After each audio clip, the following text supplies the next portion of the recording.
Hello everyone, welcome to my channel. तो कैसे हो सभी लोग? तो आई होप सभी लोग बढ़िया होंगे, घर बैठे मस्त पे में आप लोग अपनी प्रिपरेशन कर रहे होंगे। तो ये आज का वीडियो काफी ज्यादा खास होने वाला है सभी के सभी क्लास 12 के स्टूडेंट्स के लिए, क्योंकि इस वीडियो में हम लोग बात करने वाले हैं कि टर्म 1 एग्जामिनेशन जो बोर्ड्स का होने वाला है क्लास 12 के लिए, उसमें हम लोग किस तरीके से full out of full marks score कर सके। ऐसी कौन कौन सी स्ट्रेटेजीज के साथ साथ हमको चलना है जिसके थ्रू हम लोग full out of full marks ला सके। तो इस वीडियो में मैं आप लोग को यही सभी चीजें बताने वाला हूँ। काफी ज्यादा इंपॉर्टेंट ये आप लोग के लिए होने वाला है, तो वीडियो को एंड तक के देखना बिल्कुल ना भूलना और चैनल को सब्सक्राइब जरूर कर लेना, क्योंकि इसी तरीके का मजेदार कंटेंट मैं आप लोग के लिए हमेशा लाता रहता हूँ। तो चलिए स्टार्ट करते हैं इस वीडियो को।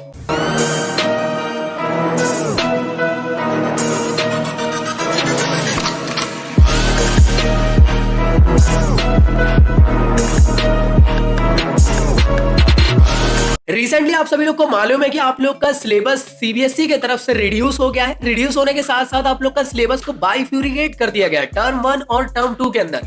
टर्म 2 तो यार हमेशा की तरह यार जैसा सब्जेक्टिव होता था रिटन एग्जामिनेशन वैसा ही है, बट काफी सारे लोग का दिमाग घूम गया है जब से उन्होंने सुना है कि टर्म 1 एग्जामिनेशन एमसीक्यू बेस्ड होने वाला है और उसमें किस तरीके से प्रिपरेशन रखे, कैसे पढ़ाई करें जिससे कि हम लोग ज्यादा मार्क्स स्कोर कर सके। पहली चीज तो मैं सभी लोग को एक बता देना चाहता हूँ कि हवा बनाने की जरूरत नहीं है कि अरे एमसीक्यू हो गया कैसे करेंगे, सब कर लेंगे, कोई बहुत बड़ी बात नहीं है। टॉपिक सिलेबस से ही आएंगे, सिलेबस के बाहर से कुछ नहीं आएगा। और याद रखना क्लास 12 का एग्जाम है तो क्लास 12 का ही लेवल का एग्जाम में चीजें पूछी जाएगी आप लोग से, तो बिल्कुल डरने की जरूरत नहीं है। और वीडियो को स्टार्ट करने से पहले मैं एक चीज बता देना चाहता हूँ यार, इस वीडियो में मैं कोई आप लोग को ऐसा रामबाण इलाज नहीं बताने वाला हूँ कि अरे भाई मेरे इसको कुछ मिला के पी लो, किसी के साथ चुकंदर का जूस और पी लो तो एमसीक्यू बन जाएंगे, ऐसा कुछ नहीं मेरे दोस्त। मैं आप लोग को आज प्यारी प्यारी स्ट्रेटेजीज और टिप्स बताने वाला हूँ। जब भी आप लोग चैप्टर पे गो थ्रू करो तो इन चीजों पे ध्यान जरूर रखना जिसके थ्रू आप लोग की प्रिपरेशन बेटर वे में हो सके। तो प्लीज यार इस वीडियो को ध्यान से देखिएगा और प्लीज इन सभी चीजों को फॉलो अप करने की कोशिश भी जरूर करिएगा। तो सबसे पहली बात निकल के आती है कि किस तरीके से हमारी प्रिपरेशन स्टार्ट करें टर्म 1 के लिए। तो उसको स्टार्ट करने से पहले आप लोग अपने सिलेबस को जरूर जान लो कि एक्चुअल में कौन कौन से टॉपिक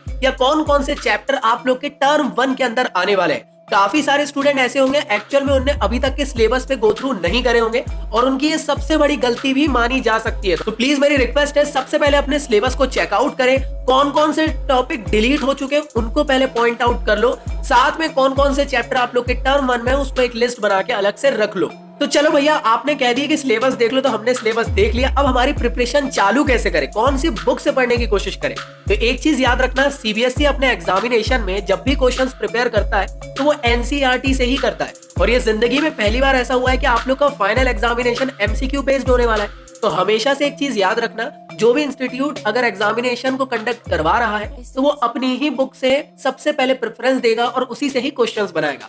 तो याद रखिएगा, सीबीएसई की तरफ से बुक्स आती है एनसीईआरटी, तो जितने भी सब्जेक्ट की एनसीईआरटी हो उसको आप लोग को लाइन बाय लाइन पढ़ लेना है। तो प्लीज मेरी रिक्वेस्ट है, don't under estimate the power of NCERT. बिल्कुल भी आप लोग को एनसीईआरटी को भूलना नहीं है और एनसीईआरटी को लाइन बाय लाइन पढ़ने की कोशिश करना है। अब आप लोग बोलोगे कि यार एनसीईआरटी में डायरेक्ट चीजें रहती है, तो मेरी रिक्वेस्ट है जो भी टीचर या जो भी ऑनलाइन प्लेटफॉर्म में आप लोग को पढ़ा रहा है या ऑफलाइन में पढ़ा रहा है सिलेबस के अकॉर्डिंग, एनसीईआरटी के अकॉर्डिंग, तो पहले आप उनका टॉपिक को समझ लो और टॉपिक को समझने के बाद उस चैप्टर के उस टॉपिक को एक बार रीड आउट कर लो, तो वो एक बेहतर ऑप्शन रहेगा आप लोग के लिए, जिसके थ्रू आप लोग की एनसीईआरटी भी कवर अप होते हुए चलेगी। तो चलिए भाई, एनसीईआरटी भी ले लिया, अब बताओ पढ़ना कैसे है। तो पढ़ने के लिए आप लोग को एक चीज ध्यान रखना है कि आपका टर्म 1 एग्जामिनेशन एमसीक्यू बेसिस है। तो एमसीक्यू के ऊपर आप लोग के जो क्वेश्चंस बनते हैं वो डेरिवेशंस तो पूछेगा नहीं, डायग्राम भी नहीं पूछने वाला आप लोग को, तो कैस टाइप के क्वेश्चन पूछे जा सकते हैं तो वो आप लोग को मैं बता देता हूँ। सबसे पहले यार आप लोग को हो सकता है स्टेटमेंट या डेफिनेशन टाइप के क्वेश्चंस आप लोग के एग्जामिनेशन में आ जाए।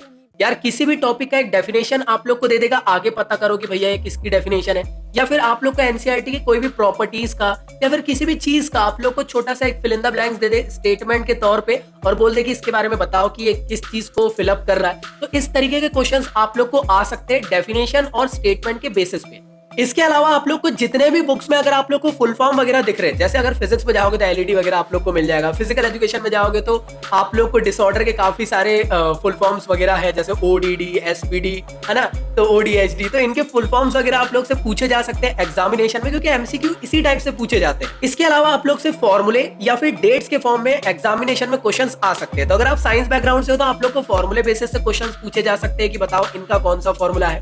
या फिर अगर आप लोग आर्ट्स बैकग्राउंड से तो डेट वगैरह आप लोग से पूछी जा सकती है, जो कि काफी इंपॉर्टेंट रहती है वहां पे।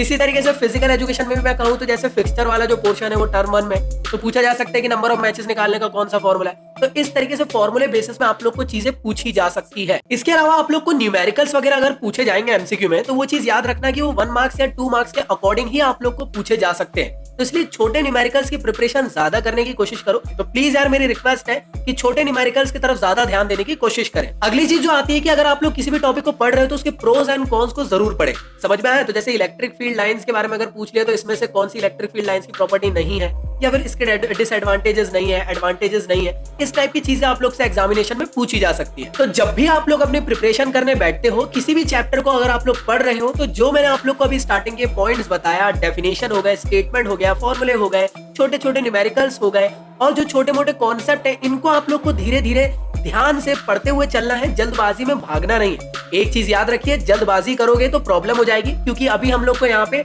ऐसा नहीं है कि बस पन्ने पलटाते जाओ पढ़ते जाओ, ऐसा नहीं है। हमको एकदम पॉइंट टू पॉइंट चीजों को कवर अप करते हुए चलना है, जिससे कि हम लोग ज्यादा से ज्यादा अच्छे तरीके से कॉन्सेप्ट को क्लियर रखेंगे और हमारे एग्जामिनेशन में हम लोग ज्यादा मार्क्स स्कोर करेंगे। इसके अलावा भैया चलो ठीक है, मान लिए पढ़ना कैसे, अब कितने बार पढ़ना है ये भी तो बता दो। तो जब भी अगर आप लोग टर्म 1 की प्रिपरेशन कर रहे हो तो आप लोग सीधी सिंपल बात है, एनसीईआरटी को लगभग 2 से 3 बार आप लोग को चैप्टर वाइज पढ़ लेना है।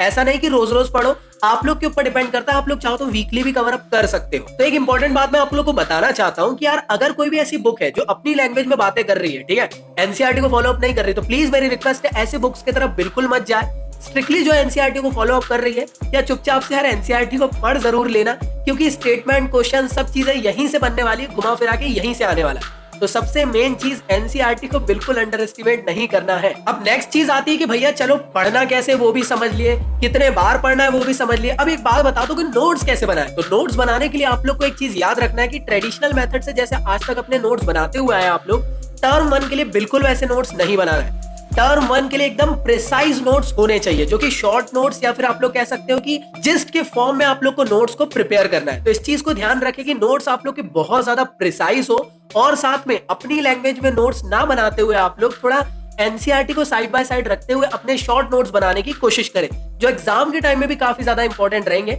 क्योंकि यार एमसीक्यू कहीं ना कहीं स्टेटमेंट वाइज भी आ गए, तो आप लोग को अगर स्टेटमेंट पढ़ा है तो आप लोग को ध्यान आ जाएगा कि अच्छा ऐसा ऐसा था, ये टॉपिक का ही ये चीज रिलेट कर रही है। तो अब नेक्स्ट चीज आती है कि यार इतने सारे कॉन्सेप्ट है, इतने सारे चैप्टर से इसको हम लोग कैसे याद रखें, क्या हम इसको रट ले? रटने की जरूरत बिल्कुल नहीं है। जो रट्टू तोता बनते हैं वो हमेशा फिर भाई चतुर बन जाते हैं, हमें रेंचो बनना है। तो प्लीज रिवीजन करने की कोशिश करें, जितना ज्यादा रिवाइज करोगे उतना ज्यादा बेटर है, क्योंकि revision is the key of success. Revision word है ना, बोलना आसान होता है, करने में ना पैंट गीली हो जाती है। तो रिवीजन जितना करोगे उतना ज्यादा कॉन्सेप्ट क्लियर रहेगा, उतने अच्छे वे में आप लोग अपने आप को एक्सप्लोर कर पाओगे और एक एक कॉन्सेप्ट को आप लोग याद भी रख पाओगे। अगली चीज जो आप लोग की आती है कि असर्शन और रीजनिंग के क्वेश्चंस हम लोग को कैसे प्रिपेयर करना है। तो एक चीज समझो, असर्शन रीजनिंग के क्वेश्चंस को सॉल्व करने के लिए सबसे इंपॉर्टेंट चीज होती है कॉन्सेप्ट। वीडियो के स्टार्टिंग से लेकर एंड तक के मैं कॉन्सेप्ट बार बार कह रहा हूं, क्योंकि टर्म 1 में कॉन्सेप्ट बहुत इंपॉर्टेंट है मेरे दोस्त। यहाँ पे रट के पास होने वाला अब स्ट्रेटेजी खत्म कर दिया है सीबीएसई ने। जो एक्चुअल में पढ़ेगा, एक्चुअल में उस सब्जेक्ट में जिएगा, तभी वो अच्छे से क्वेश्चंस को अटेम्प्ट कर पाएगा। तो असर्शन रीजनिंग टाइप के जो क्वेश्चंस होते हैं उसमें एक असर्शन रहता है और एक रीजन रहता है। तो वो ऐसा रहता है कि यार जो असर्शन है और रीजन है, क्या ये एक दूसरे को रिलेट कर रहे हैं कि नहीं, क्या असर्शन सही है, रीजन गलत है, या फिर दोनों सही है, दोनों फॉल्स है। इस तरीके से आप लोग को 4 ऑप्शंस दे दिए जाएंगे और आप लोग का ना एक्चुअल में नॉलेज टेस्ट होता है असर्शन रीजनिंग से, क्योंकि कहीं ना यहाँ पे आपको घुमा के पूछा जाता है। प्लीज मेरी रिक्वेस्ट है, जितना कॉन्सेप्ट क्लियर रहेगा उतने बेहतर तरीके से आप लोग असर्शन रीजनिंग के क्वेश्चंस को प्रिपेयर कर सकते हो। अब काफी सारे लोग बोलेंगे कि यार भैया असर्शन रीजनिंग के क्वेश्चंस को प्रिपेयर करने के लिए कुछ आप बता सकते हो, कोई मार्केट में बुक आई है? तो मैं आप लोग को एक चीज बता देना चाहता हूँ, मार्केट में अभी किसी भी टाइप की बुक नहीं आई है टर्म 1 के लिए। तो मेरी रिक्वेस्ट है, टर्म 1 के लिए तो कोई भी बुक मत परचेज कर लेना जब तक कि आपको ये ना लगे कि यार एक्चुअल में ये पूरी तरीके से टर्म 1 के सिलेबस के अकॉर्डिंग चल रही है, चैप्टर वाइज आप लोग को ये टॉपिक्स कवर अप करके दे रहा है एमसीक्यूज के, तभी उस बुक्स को परचेज करें। बट एट दिस टाइम कोई बुक नहीं आई है, ठीक है, एक चीज याद रखिएगा।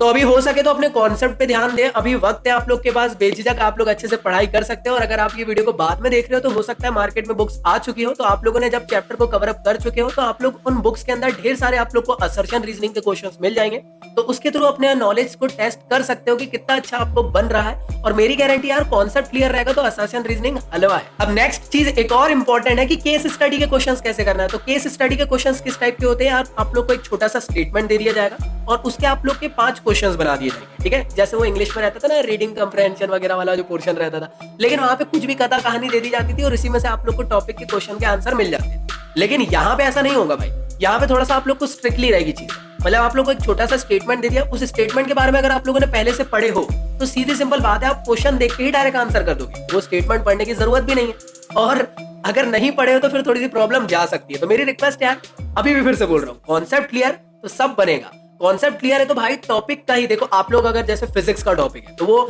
टोटल इंटरनल रिफ्लेक्शन का एक छोटा सा पैराग्राफ दे देगा, उसी के आप लोग के 5 क्वेश्चंस बना के दे देगा। अब उस 5 क्वेश्चन के अंदर आप लोग को हो सकता है 3 क्वेश्चन रिलेट कर रहे होंगे पैराग्राफ से, 2 क्वेश्चन जो होंगे वो एक्चुअल में टॉपिक से पूछा है, जो उस पैराग्राफ में नहीं लिखा, लेकिन जो साल भर में आपने किताब में पढ़े थे उसमें से आया। तो अगर आप लोगों के कॉन्सेप्ट क्लियर है, फॉर्मूलेज याद है, डेरिवेशंस बनते हैं, तो कहीं से भी स्टेप वाले क्वेश्चंस आ जाए, सॉल्व करके आंसर ला सकते हो। लास्ट में मैं यही कहूंगा यार कि अपने सिलेबस को जितना जल्दी हो सके कंप्लीट करने की कोशिश कर लो, क्योंकि हो सके तो आप लोग अक्टूबर तक के अपने एंटायर सिलेबस को कंप्लीट कर लो। बोलना आसान है लेकिन कंप्लीट करना पड़ेगा।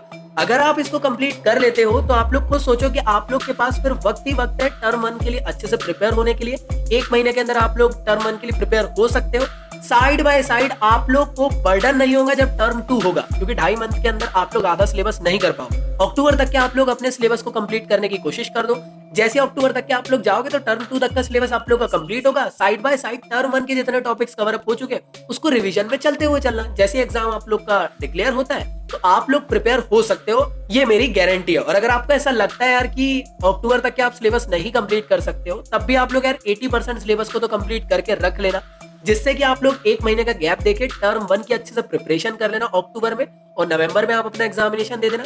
साथ में जो 2.5 मंथ का आप लोग का गैप रहेगा उसमें जो 20% सिलेबस रह गया उसको आप लोग कवर अप कर लेना। और साथ में जो पहले से टॉपिक पढ़े हुए थे टर्म 2 के, वो आप लोग के लिए बेनिफिशियल रहेंगे, क्योंकि किसी भी टाइप का बर्डन नहीं रहेगा। क्योंकि काफी सारे लोग सिर्फ टर्म 1 की ही प्रिपरेशन कर रहे हैं और बर्डन भी सिर्फ उसी का ले रहे हैं। याद रखना बहुत भारी पड़ेगा टर्म 2 ऐसे में, इसलिए याद रखिए सिलेबस जितनी जल्दी हो सके कंप्लीट करने की कोशिश करें। इसी के साथ साथ अगर आप लोग को और ज्यादा डिटेल वे में समझना है कि किस तरीके से टर्म 1 और टर्म 2 की प्रिपरेशन आप लोग कर सकते हो, तो मैंने आप लोग के लिए एक लाइव क्लास लिया था, उसको आप लोग रिकॉर्डेड देख सकते हो। डिस्क्रिप्शन में लिंक मैं आप लोग को प्रोवाइड कर दूंगा। उसको जाने के लिए आप लोग को एक इन्विटेशन कोड मांगेगा, तो आप लोग मेरा कोड ज़की जरूर यूज करिएगा, ZAKI। जैसे इस कोड को यूज करोगे तो आप लोग उस क्लास को देख सकते हो, फ्री क्लास है। 1 घंटे में मैंने बहुत डिटेल वे में समझाया हूँ टर्म 1 और टर्म 2 के लिए किस तरीके से एक डिटेल तरीके से प्रिपरेशन बेस्ट वे में कर सके, जिससे हम लोग 100 आउट ऑफ 100 स्कोर कर सके। तो डिस्क्रिप्शन में लिंक गिवन है, जाके आप लोग चेकआउट जरूर करना। तो आई होप ये वीडियो आप लोग के लिए काफी ज्यादा हेल्पफुल रहा हो। वीडियो अच्छा लगा तो प्लीज यार लाइक शेयर सब्सक्राइब करना बिल्कुल ना भूलना। इसी तरीके का कंटेंट मैं आप लोग के लिए टर्म 1 और टर्म 2 के लिए फिजिक्स और फिजिकल एजुकेशन का इस चैनल पर प्रोवाइड करने वाला हूं। तो चैनल को सब्सक्राइब कर लेना, अपने फ्रेंड्स को भी रिकमेंड जरूर करवाना। तो मिलता हूँ नेक्स्ट वीडियो में, जब तक के लिए गुड बाय। पढ़ाई करते रहो, सदा सकते रहो मेरे स्टूडेंट्स।